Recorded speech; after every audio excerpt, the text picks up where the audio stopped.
Hello students, class 7। তো দেখো, তোমাদের এই আধুনিক গণিত বইটা তোমরা দেখতে পাচ্ছ। রাইটার হচ্ছে কেশবচন্দ্র নাগ। তো এই বইটার ভিডিও করা আমি স্টার্ট করে দিয়েছি। তো আজকে তোমাদের বীজগণিতের ভিডিও নাম্বার 16 আমি স্টার্ট করছি। তো এর আগের ভিডিওগুলো তোমরা অবশ্যই দেখেছো, ঠিক আছে? তো অবশ্যই সেই নলেজ তোমাদের আছে। আর আমি তোমাদের হচ্ছে টার্গেট নিয়েছি যে পুরো এই বইটার একটা ভিডিও তৈরি করে দেবো, যেন অঙ্কের বেসিকটা যেন একদম স্ট্রং হয়ে যায়, ঠিক আছে? এবং অঙ্কের বেসিক যখন স্ট্রং হয়ে যাবে তখন তোমরা মাধ্যমিকে 100 তো 100 অবশ্যই পেতে পারবে। বা যে সমস্ত স্টুডেন্ট মোটামুটি এর পরে যে কোনো কম্পিটিটিভ পরীক্ষা দেবে, তখন কিন্তু এই টাইপের অঙ্ক যদি আসে তাহলে অ্যাটেন্ড করতে পারবে। ওকে, তো দেখো এখানে অঙ্কটা এরকমই আছে যে 58 দাগের অঙ্ক, যে স্কোয়ার প্লাস 2a প্লাস 1/2 এর সঙ্গে কত যোগ করলে যোগফল একটি পূর্ণবর্গ রাশি মানে হবে। তাহলে এখানে আমরা এইভাবে লিখবো, যে অঙ্কটার সমাধান এইভাবে করব। মনে করি স্কোয়ার প্লাস 3a প্লাস 1/2 এর সাথে, মানে এখানে এখানে মানে চলরাশি এ আছে, তাহলে এটা বাদ দিয়ে অন্য কিছু ধরো, এক্স যোগ করলে যোগফল একটি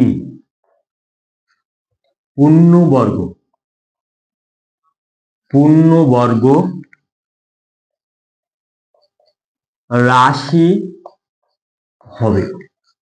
স্কোয়ার প্লাস 2a প্লাস 1/2 এর সাথে x যোগ করলে যোগফল একটি পূর্ণবর্গ রাশি হবে।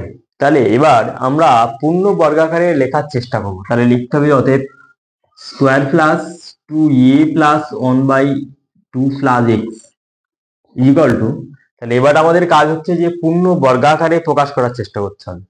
তাহলে কি হবে, এখানে a এর হোল স্কোয়ার প্লাস 2 ইন্টু এ। তাহলে এখানে যেহেতু প্লাস আছে, তাহলে আমরা চিন্তা করব যে A plus B whole square equal to square plus 2b plus B square. তাহলে অর্থাৎ এই ফর্মুলায় লেখার চেষ্টা করব। তাহলে এখানে প্রথম যে রাশিমালাটা আছে, তাহলে আমরা এখানে যেহেতু প্লাস আছে প্লাস লিখলাম, তাহলে আমরা এই ফর্মুলা অনুযায়ী, তাহলে এখানে 2 হয়, এটা 2 লিখলাম। এর ভূমিকায় পালন করছি এ, বি এর ভূমিকায় কি লিখবো? তাহলে বি এর ভূমিকায় এমন একটা রাশিমালা লিখবো যেন এখানে ক্যালকুলেশন করলে 2 এটা এখানে যেন আমরা পাই। তাহলে এখানে যদি আমরা 1 লিখি, তাহলে দেখো গুণ করে তাহলে আমরা এখানে 2a পাচ্ছি। তাহলে 1 থেকে আমরা বি তৈরি করলাম। এবার যদি তোমরা অন্যান্য অঙ্কের ক্ষেত্রে যদি এখানে বিটা যদি না তৈরি করতে পারো, তাহলে কি পদ্ধতি আছে, যে এই 2a কে এই 2a দ্বারা ভাগ করতে হবে। অর্থাৎ 2a ভাগ 2a ভাগ করলে 1 হবে, ঠিক আছে? তাহলে এইটা হচ্ছে পদ্ধতি। এখানে যেহেতু সহজ নাম্বার আছে, মানে ইজি আছে, ওই জন্য আমি 1 এখানে আমি বসিয়ে দিলাম। কিন্তু অন্যান্য অঙ্কের ক্ষেত্রে কি হবে, যে এই বি এর জায়গাটা তোমরা তৈরি করতে পারবে না। তখন কি করতে হবে, যে এই 2a কে এই রাশিমালা, যখন এখানে 2 ইন্টু এ ধরলে, ধরো এইটাকে এ ধরলে, তাহলে তখন এই রাশিমালা দিয়ে ভাগ করলে যে মানটা পেয়ে যাবে সেই মানটাই হবে বি এর জায়গা। তাহলে এখানে 1টা বি এর জায়গায় এখানে স্থান নিয়েছে, তাহলে কি হবে, 1টাকে অবশ্যই বি এর জায়গায় লিখবো। তাহলে square plus 2ab plus B square. এবার 1টা তো অঙ্কের মধ্যে নেই, এটাকে আউট করতে গেলে কি করতে হবে, একটা 1 স্কোয়ার আনতে হবে। আর এখানে প্লাস 2 প্লাস 1/2 প্লাস এক্স, ঠিক আছে?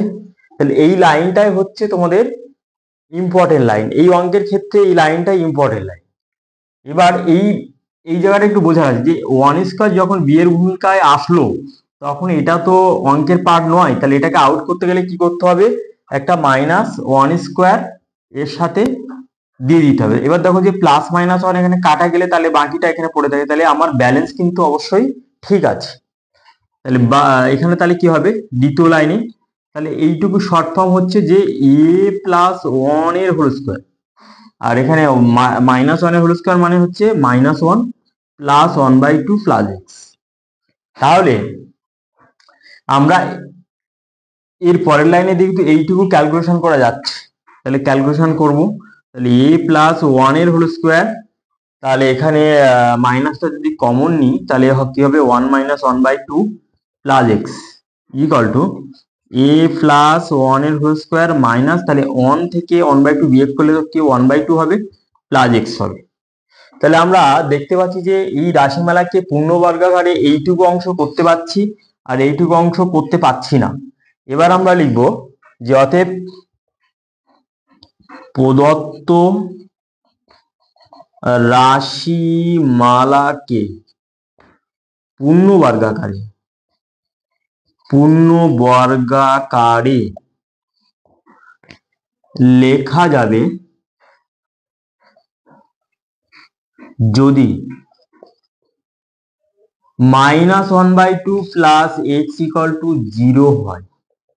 ঠিক আছে, অর্থাৎ এই পার্টটা যদি না থাকতো তাহলে আমরা পূর্ণবর্গাকারে লিখতে পারতাম। তাহলে এবার কি লিখবো, তাহলে তাহলে এই মাইনাস টু কে পাশে নিয়ে গেলে তাহলে প্লাস হয়ে যাবে, তাহলে x equal to one by two, তাহলে ইহাই নির্ণয় মান। তাহলে এক্স এর এখানে যদি ওয়ান বাই টু যদি যোগ করা হয় তাহলে কিন্তু এই রাশিমালাকে পূর্ণবর্গাকারে লেখা যাবে। তাহলে আনসারটা কি করে চেক করব, আনসার চেক কি করে উত্তর চেক করবো, দেখো তাহলে এখানে আমি যেহেতু উত্তর এক্স এর ভ্যালু এটা বার হয়েছে তাহলে এখানে বসিয়ে দেবো, তাহলে square plus two a plus one by two এর সাথে এক্স এর ভ্যালুটা এখানে বসিয়ে দিলে তাহলে কি হবে ওয়ান বাই টু, তাহলে কি হচ্ছে দেখো, তাহলে square plus two a plus one by two যোগ করলে তাহলে লসাগু এখানে দুই হবে, তাহলে এক প্লাস ওয়ান, তাহলে অ্যাকচুয়ালি কি হচ্ছে square plus two a plus two by two, two কাটা গেলে ওয়ান পড়ে থাকে, তার মানে হচ্ছে square plus two a plus one, তার মানে এটাকে লেখা যায় এ প্লাস ওয়ান এর হোল স্কোয়ার, অর্থাৎ পূর্ণবর্গাকারে আমরা লিখতে পাচ্ছি। তাহলে উত্তরটা এখানে চেক করে দেখলাম যে এক্স এর যে ভ্যালুটা আমরা এখানে বের করলাম, যে আমরা ধরি এক্স যোগ করলে এই রাশিমালাকে পূর্ণবর্গাকারে লেখা যায়, তাহলে এক্সটা আমরা এইভাবে অ্যাড করে দিয়ে তারপরে আমি প্রদত্ত রাশিমালাকে পূর্ণবর্গাকারে লেখার চেষ্টা করেছি এই অবধি এসে, বাকি এই পার্টটা যদি না থাকতো তাহলে আমরা পূর্ণবর্গাকারে লিখতে পারতাম। অর্থাৎ এই পার্টটা যদি না থাকতো মানে এই পার্টটা যদি শূন্য হতো তাহলে শূন্যের সাথে আমরা সমান করে দিলাম, সমান করে দিয়ে এক্স এর ভ্যালুটা এখানে বের করে দিলাম। এবার আমাদের এই এক্স এর ভ্যালুটাই তো হচ্ছে উত্তর, তাহলে এটা উত্তরটা ঠিক আছে না ভুল আছে, মূল রাশিমালার সাথে এটা অ্যাড করে দিলাম, অ্যাড করে দেওয়ার পরে আমরা দেখলাম যে পূর্ণবর্গাকারে লিখতে পাচ্ছি। তাহলে পূর্ণবর্গাকারে অবশ্যই লিখে দিলাম যে এ প্লাস ওয়ান এর হোল স্কোয়ার, ঠিক আছে, তাহলে অবশ্যই উত্তর হবে তাহলে এক বাই দুই। তাহলে এখানে দেখা যাক যে প্রশ্নমালা 3.1 এর 58 এর অঙ্কটা 3.1 এর 58, দেখো উত্তরও ঠিক আছে আশা করি, হ্যাঁ ওয়ান বাই টু উত্তর আছে। তো এই অঙ্কটা আশা করি তোমরা অবশ্যই বুঝতে পারলে, এই টাইপের অঙ্ক তোমাদের ক্লাস 7 এর টেক্সট বুকে অবশ্যই তোমরা পেয়ে যাবে। ঠিক আছে, এরপরে দেখো নেক্সট ম্যাথ।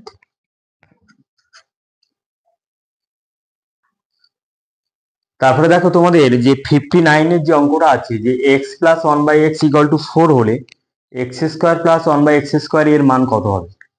তাহলে এই অঙ্কটা খুবই সহজ, তাহলে প্রথম পদ্ধতি এইভাবে করা যেতে পারে। প্রথম পদ্ধতি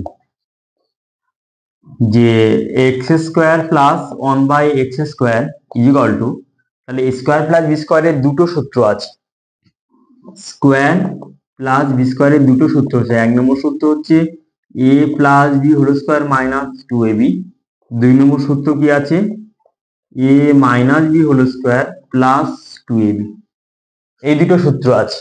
তাহলে এখানে আমরা কোন সূত্রটা অ্যাপ্লাই করব, তাহলে এখানে যেহেতু প্লাস আছে তাহলে এক নম্বর সূত্রটাই আমরা অ্যাপ্লাই করব।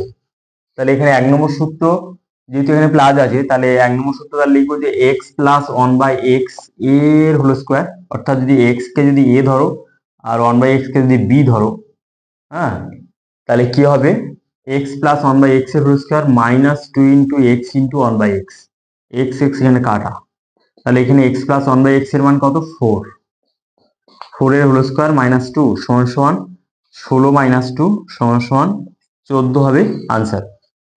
আর দ্বিতীয় পদ্ধতি এইভাবে করা যেতে পারে, দ্বিতীয় পদ্ধতি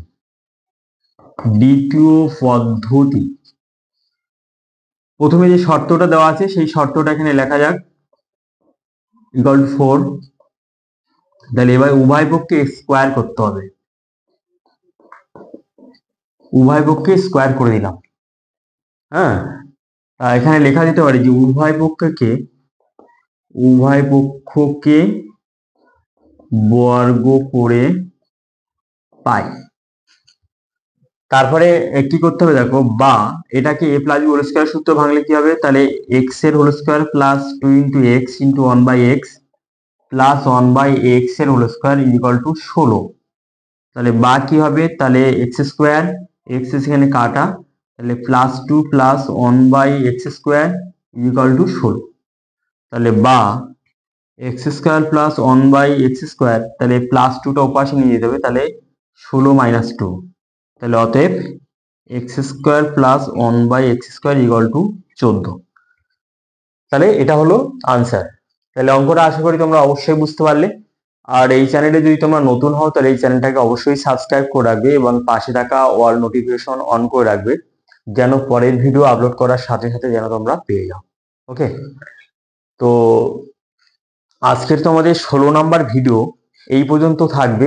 এরপরে 17 নম্বর ভিডিওতে আমি 60-এর অঙ্ক থেকে অর্থাৎ 60 দাগ থেকে তোমাদের স্টার্ট করে দেবো। ঠিক আছে।